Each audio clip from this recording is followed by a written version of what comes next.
ত্রিভুবনের বাদশাকে ইন্না বাদশা রাব্বিকা লাশাদীদ, বাদশা শব্দটা আল্লাহর জন্য খাস। দেখবা হৃদয় মাঝারে রেখেছি যারে, ত্রিভুবনের বাদশা মালিক আল্লাহ তাআলা রে। আসসালামু আলাইকুম। আচ্ছা, এই যে আল্লামা তারেক মনোয়ারের আর নবীর বেলায় তার এত সমস্যাটা কোথায়? মানে এই জায়গাটায় আমার আসলে অনেক খারাপ লাগে। হয়তো অনেকেই বলবেন তার মানসিক প্রবলেম আছে, তার তো মানসিক প্রবলেম আছে, এটা পরে বলতেছি, কিন্তু তিনি কিন্তু আর আগেও নবী সাল্লাল্লাহু আলাইহি ওয়াসাল্লামের বেলায় অনেক রকমের বেয়াদবি করেছে। তিনি একটা বক্তব্যে বলেছে যে নবীজির নামের সাথে আল্লাহ পাক রব্বুল আলামিনের নাম লেখা যাবে না, বা এরকম অনেক সময় দেখা গেছে যে তিনি নবীকে আল্লাহর সাথে তুলনা করে ফেলেন। আচ্ছা, যারা বলে যে দোজাহানের বাদশাহ নবী কামলিওয়ালারে, তারা কি মানে নবীকে কি সৃষ্টিকর্তা মানে? আমরা তো নবীকে সৃষ্টিকর্তা মানি না, আমরা তো নবীকে ভালোবেসে মোহাব্বত করে তারপরে বলি। আর নবী তো অবশ্যই দোজাহানের বাদশাহ, তিনি তো শুধু দোজাহানের বাদশাহ নয়, রাব্বুল আলামিন তো কোরআনে বলছে যে ওমা আরসালনাকা ইল্লা রাহমাতাল লিল আলামিন, রাব্বুল আলামিনের যত জগৎ আছে, যা কিছু সৃষ্টি করেছে, সমস্ত কিছুর জন্য নবীজি রহমত। নবীজিকে যদি আল্লাহ রহমত বানায় তাহলে তো তিনি বাদশাহই, তাই না?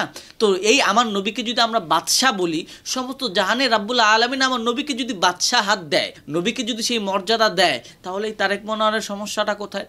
আমি এই জিনিসটা বুঝি না। এবং রাব্বুল আলামিন নিজে যেখানে আমার নবীকে ভালোবাসে, নবীজির মহব্বতে নবীর উপরে দুরূদ পড়ে তার ফেরেশতাদেরকে নিয়ে, সেখানে মানে তারেক মনোয়ারের প্রবলেমটা কোথায়? এবং আমি আগেও বলেছি যে এই রকেট হুজুর আল্লামা তারেক মনোয়ার, আমি তাকে সবসময় শ্রদ্ধার সাথেই বলি, কারণ তার অনেক ফ্রেন্ডস ফলোয়ার আছে, তাদের চক্ষু খোলার জন্য, যে এই লোকটা যে কি পরিমাণ অজ্ঞ মানুষ, এটা নিয়ে আর নতুন করে বলার কিছু নাই।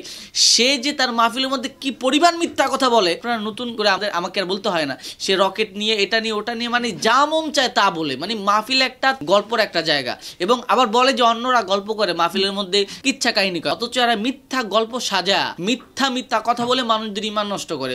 রাসূল সাল্লাল্লাহু আলাইহি ওয়াসাল্লামের ব্যাপারে কোনো রকমের কোনো সতর্ক নেই। এবং আমি আগেও বলেছি, এই যে তারেক মনোয়ার, আমির হামজা সহ এরকম আরও কিছু বক্তারা আছে যাদের মাধ্যমে জামাতের বদনাম হচ্ছে।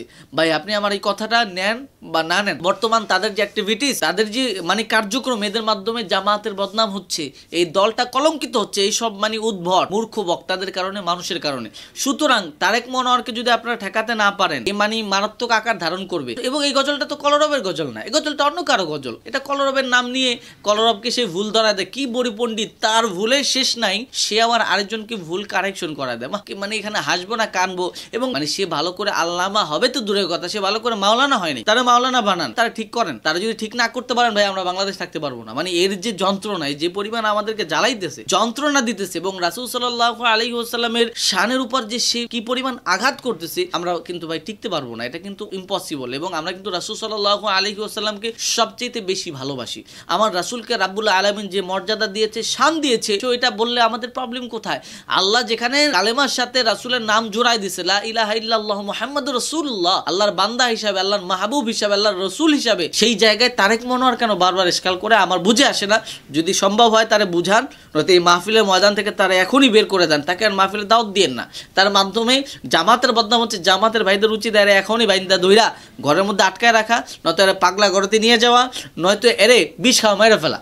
এটা আর বাঁচায় রেখাও লাভ নেই। মানে বাইচা থাকলেও প্রবলেম, বাইচা থাকলেও মনে করেন জ্বালাইবো। যাই হোক, আমি কথাগুলো এমনি মজা করে বললাম, কিন্তু আসলে এর মাধ্যমে কোনো উপকার হচ্ছে না, আপনাদের আরো বদনাম হচ্ছে। সুতরাং এরে যে কোনো ভাবে মুখটা বন্ধ করেন, এর যে কোনো ভাবে, আর পায়ে ধরে হোক, যদি পায়ে ধরে না হয় তাহলে এর মানে জেলখানার মধ্যে ঢুকায় দেন, অথবা এর আয়না ঘরে ঢুকায় দেন, মানে রাইখা লাভ নাই, এ খুব ক্ষতি করতেছে। সুতরাং এর দিয়ে আর মাঠে ময়দানে কথা বলেন না, যদি আপনাদের ভালো আপনারা চান।